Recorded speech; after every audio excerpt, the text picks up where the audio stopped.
Ada orang main YouTube lagi ya? Kenapa korang kat sini? Kenapa korang tak lepak kat TikTok? Ke korang ni geng pakcik makcik zaman YouTube macam aku? Kau rasa umur aku berapa?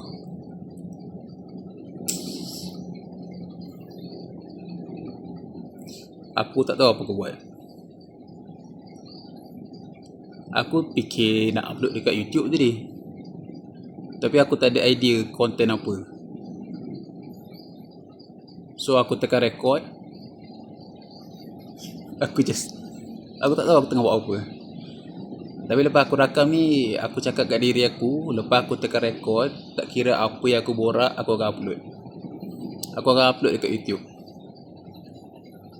Buat apa TikTok? TikTok ni tempat budak-budak sunat laser.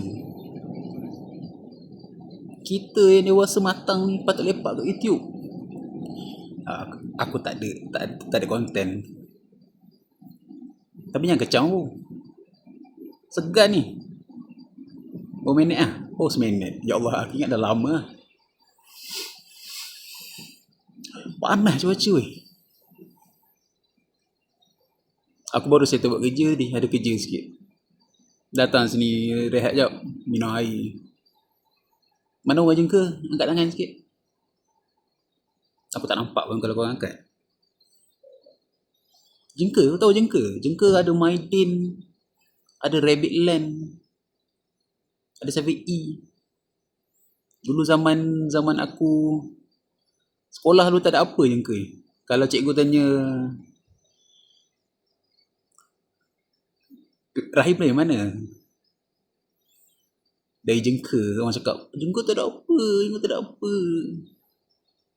Terutama budak-budak Kuantan, bajet-bajet dia. Mentang-mentang korang ada Mega Mall, Teruntum, Benteng. Sekarang tak ada Benteng lah. Tapi sekarang jengka ada macam-macam bro. Lu datang lu tengok. Tak payah pergi KL. Stay sini.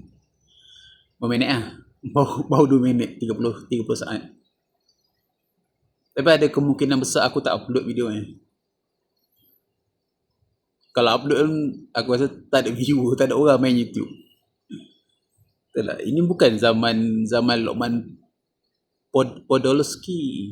Ini bukan zaman siapa yang pakai spek mata? Malutfi. Kan? Bapak segabai rambut aku. Tapi kalau video dia ada view, ada subscriber, aku akan mengarut kat sini hari-hari. Gentle. Berapa minit lah? Baru 3 minit 20 saat.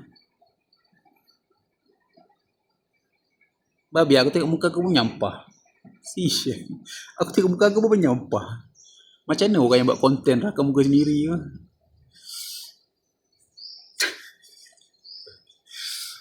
Aduh. Sampai 4 minit aku stop. Lepas tu aku upload terus. Tak tahu nak cakap apa lah. Aku kalau lepak dengan orang face to face, aku tahu nak cakap apa. Tapi tengah cakap kat kamera dia, tak tahu nak cakap apa. Tak ada konten pun. Dekat 4 minit lah. 4 minit aku tekan padam ni. Okay, bye-bye.